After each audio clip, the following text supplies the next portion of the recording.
पालिका ने 21,000 पौधे लगाने का लक्ष्य निर्धारित किया। नगर पालिका द्वारा वृहद पौधारोपण को लेकर डे केयर सेंटर में बैठक आहूत की गई। बैठक में नगर पालिका अध्यक्ष संतोष ओपी गहलोत ने शिरकत की। नगर पालिका अध्यक्ष गहलोत के मार्गदर्शन में शहर की विभिन्न शैक्षणिक संस्था, स्वयंसेवी संगठनों के सहयोग से लगभग 21,000 पौधे लगाने का लक्ष्य निर्धारित किया गया है। पौधे वृक्षारोपण करने का लक्ष्य हमारा है, तो उसके लिए हमारे पास क्या क्या संसाधन है, कहाँ भूमि है, कैसे कर पाएंगे, कैसे संभव होगा, और यदि हमारे पास उतना लक्ष्य प्राप्ति के लिए आवश्यक रिसोर्सेस नहीं है तो हम आज सब चर्चा करके तय करेंगे कि हम अपना लक्ष्य कितना रखें और कहाँ पर पौधे लगाए जाना है। आप लोगों से जन सहभागिता से हमें कितना सहयोग मिलेगा, शासकीय कार्यालय, शासकीय संस्थाओं से कितना सहयोग मिलेगा, नगर पालिका के क्या क्या दायित्व रहेंगे, ये सभी हम आज अध्यक्ष महोदय की अध्यक्षता में इन विषयों पर इस पर चर्चा करेंगे, मंथन करेंगे और अंतिम योजना हम आज अभी यहीं बैठकर बनाएंगे और इसी योजना के अनुकूल अनुक्रम में हम आगे का वृक्षारोपण का कार्यक्रम आयोजित करेंगे। मैं आप सबसे अनुरोध करता हूँ कि आप थोड़ा थोड़ा आगे आ जाएं। तो इतनी जमीन तो हमारे पास एक नहीं, इतना बड़ा जमीन का टुकड़ा हमको मिल जाए ये पॉसिबल नहीं है, तो अब हमको प्लानिंग भी उसी हिसाब से करना पड़ेगी। देखिए मुझे लगता है कि यहाँ विद्यालय के लोग भी हमारे बीच में है, सामाजिक लोग भी हमारे बीच में, और हम लोग निरंतर इन सब चीजों पे काम करते हैं। मेरा आप सबसे आग्रह है कि उसको चूंकि हम एक बड़ी जमीन का टुकड़ा तो हमारे पास नहीं कि हम लोग एक बृहद आयोजन करें और एक साथ 1,51,000 या इस तरह से पौधारोपण करते हैं। ऐसी परिस्थितियां मुझे यहाँ समझ में नहीं आ रही। तो अब करना यही होगा कि जैसे आपके विद्यालय का प्रांगण है, वहाँ हमको लगता है कि 50 पौधे हम लगा सकते हैं, तो हमको एक आयोजन वहाँ करना चाहिए। तहसील कार्यालय में हमको लगता है कि अगर हम 100 पौधे तहसील कार्यालय में लगा सकते हैं तो एक आयोजन हमको तहसील कार्यालय में कर लेना चाहिए।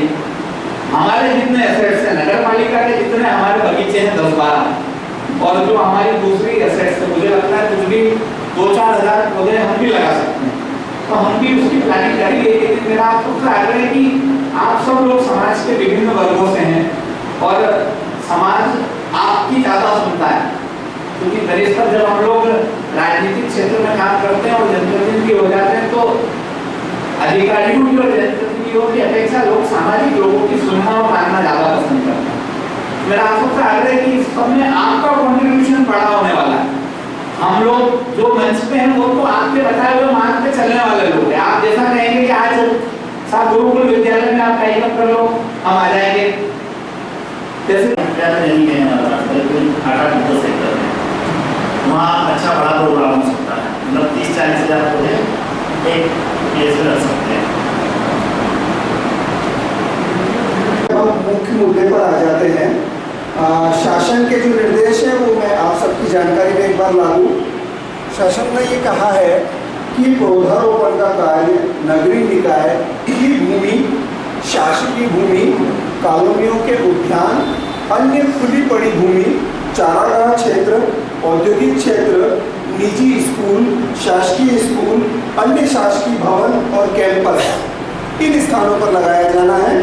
और एक चीज़ आपको और बता दूं, पौधों की आपूर्ति जो की जाना है वो नगरीय निकाय के द्वारा की जाना है। ऐसा हमारे अध्यक्ष महोदय ने निर्णय लिया है कि पौधे जिन्हें भी चाहिए नगर पालिका पौधे उपलब्ध करवाएंगे।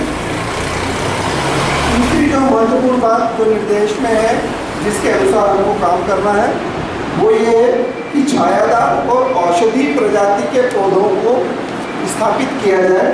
सजावटी और डेकोरेटिव और आपके जो है वो एज प्लांट नहीं लगाना है। बस 2 बड़े घाट हैं, महतवास घाट, डेम बालाजी, कायाकल और गणेश घाट। ये 4 चंबल नदी के किनारे बड़े घाट हैं। इन क्षेत्रों को हम वृक्षारोपण के लिए चयनित कर सकते हैं। जूना नाका क्षेत्र हमारे पास एक बहुत बड़ा क्षेत्र है जहाँ पर हम वृक्षारोपण कर सकते हैं। बलबना तालाब पर डाउन स्ट्रीम साइड जहाँ नगर पालिका के कुएं बने हुए हैं वहाँ पर हम कर सकते हैं। कुआटिया कला तालाब के किनारे हमारे पास स्थान है जहाँ हम कर सकते हैं। उसके बाद में जो है जितने भी हमारे मंदिर परिसर हैं उन मंदिर परिसरों में भी हम वृक्षारोपण कर सकते हैं, बशर्ते वहाँ पर पौधों की पर्याप्त सुरक्षा हो सके। उसके बाद में हमारे नगर पालिका के आश्रम है, कॉलोनियों के खुले जो है बगीचे हैं। उसके बाद में हमारा औद्योगिक क्षेत्र है। यदि कोई सामाजिक संस्था औद्योगिक क्षेत्र की भूमि पर भी अगर जाकर वृक्षारोपण करना चाहती है तो उस उद्योग के साथ जो है सामंजस्य बनाकर बातचीत कर जनप्रतिनिधियों के माध्यम से हम वहाँ पर भी वृक्षारोपण कर सकते हैं।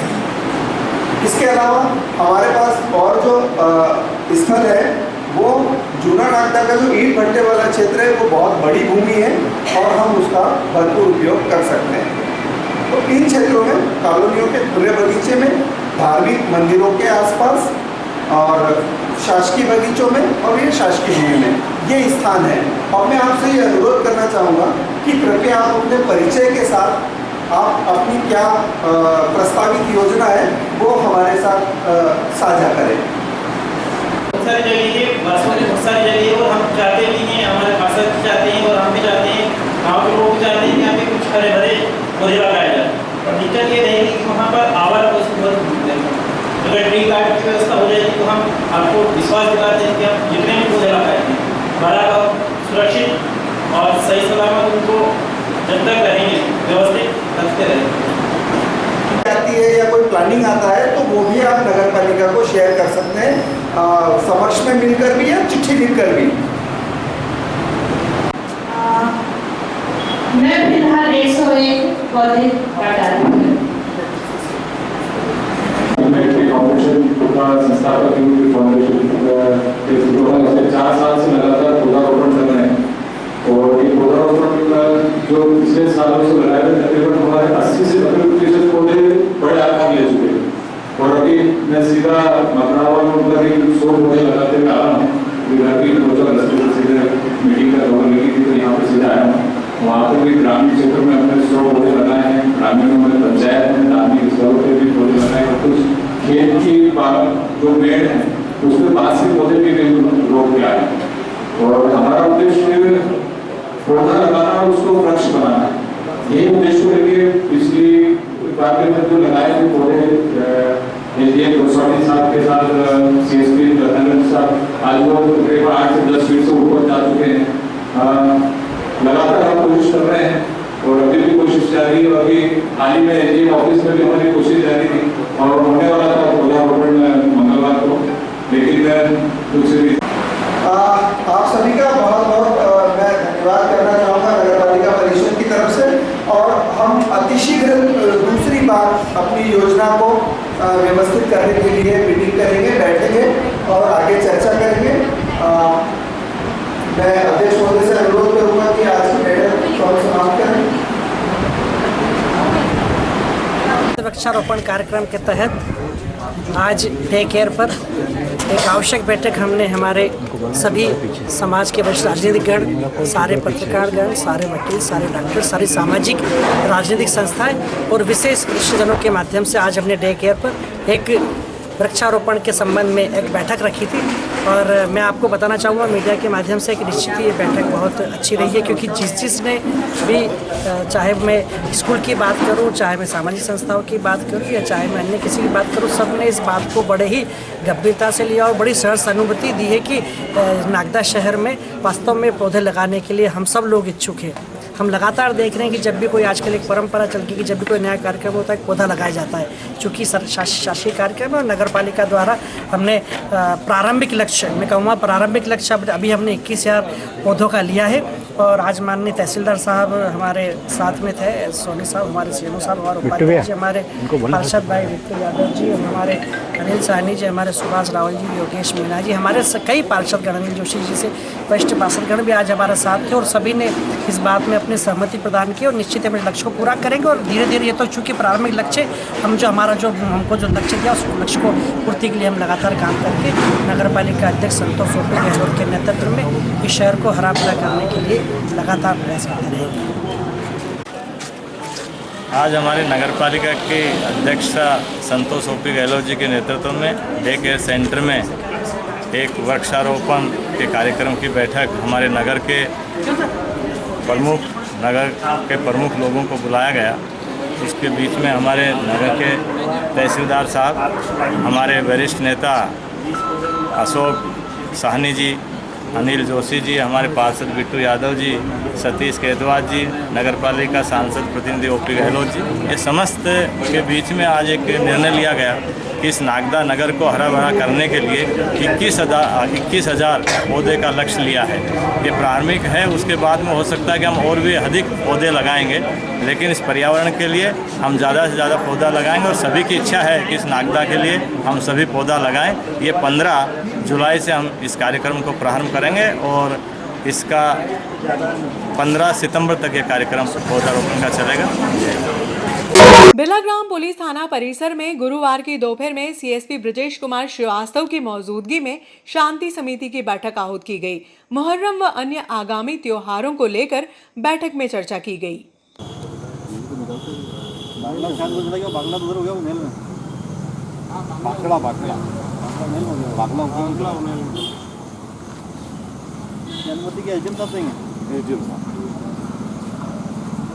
थाने में उपलब्ध कराएंगे। ये किसी जिम्मेदारी, ये भी हमारी जिम्मेदारी है। हाँ, आयोजक वीडियोग्राफर्स की सूची भी थाने में पूर्व में ही उपलब्ध कराना सुनिश्चित करें कि किस वीडियोग्राफर को आपने पाबंद किया है। मुहर्रम कमेटी को ताजिया तथा अखाड़ों के साथ लगने वाले ड्यूटी के लिए जिम्मेदार वॉलंटियरों की सूची वो तो मिल गई थोड़ी जगह से प्रदाय करने के लिए निर्देशित करें। उक्त वॉलंटियर का चरित्र सत्यापन भी थाना प्रभारी को अपने स्तर पर करा लेवे। ठीक है। आयोजकों को कार्यक्रम के में सम्मिलित होने वाली अनुमानित भीड़ की संख्या को अनुमति आवेदन में उल्लेख करने के लिए निर्देशित करें। जो अपन अनुमति करेंगे उसमें संख्या कितनी आएगी उसका भी उल्लेख करना है तथा यह सुनिश्चित करवा लें कि अनुमति प्राप्त संख्या से ज़्यादा व्यक्ति कार्यक्रम में सम्मिलित ना हो। आयोजक को स्पष्ट निर्देश करें कि अखाड़ों ताजियों के साथ किसी प्रकार का अस्त्र शस्त्र ज्वलनशील सामग्री हानिकारक केमिकल इत्यादि नहीं रखेंगे। इस संबंध में आयोजक को लिखित रूप से सूचना पत्र तामील करावें। अगर वहाँ कार्यक्रम हुआ अनुमति तो थी, संख्या बल की आइडिया नहीं था हम लोगों को, इसलिए संख्या बल को पूछ रहे हैं आयोजक से कि भाई कितने आएंगे, तो उस हिसाब से आदमी व्यवस्था करे।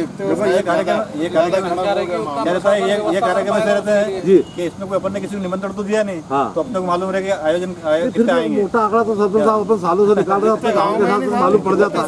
करा था तो 5 आए थे तो 8 गिन लो बस, और क्या है उससे 2-4 तो बड़ा तो आसपास के गाँव का जाए। तो अपने को ये तो मिल गई है आपकी सूची। वापस मुकाम पे आ जाएगा रात को 12 बजे से। फिर वहाँ रात को जो उसका जो ताजिए का जो मुजावर होता है, मुजावर वहीं सोगा उसके पास में, वहीं रात रहेगा, वो सुबह भी वहीं रहेगा, सारा दिन वहीं रहेगा उसी के पास में। फिर दूसरे दिन 10 तारीख को वापस रात को उठाएंगे, फिर लेके वहीं तक जाएंगे अपने घर तक। ताजिया कहाँ आ जाएगा? मुकाम पे आ जाएगा ना। हाँ, उसके मुकाम पे जाएगा, तकिया पे। तकिया तारीख को रात तकिया से उतारेंगे, बस तकिया से आगे एक और स्थान है जो वहाँ ताजिया रखते हैं, चौक जब वापस रख देगा। चौक पे रखेंगे, चौक पे रखेगा रात को, जो मुजावर सोएगा उसके बाद में नहीं तकिया से उठ के आपके हमारे घर तक आएगा। हमारे घर वहाँ से लौट कर वो चौक पे लाएंगे, चौक पे जाएंगे, चौक पे रख देंगे, पूरी रात चौक पे रहेगा। चौक पे रहेगा, फिर अगले दिन से चौक से उठाएंगे 7 बजे। तो 7 बजे से फिर करीब 11 साढ़े 11 बजे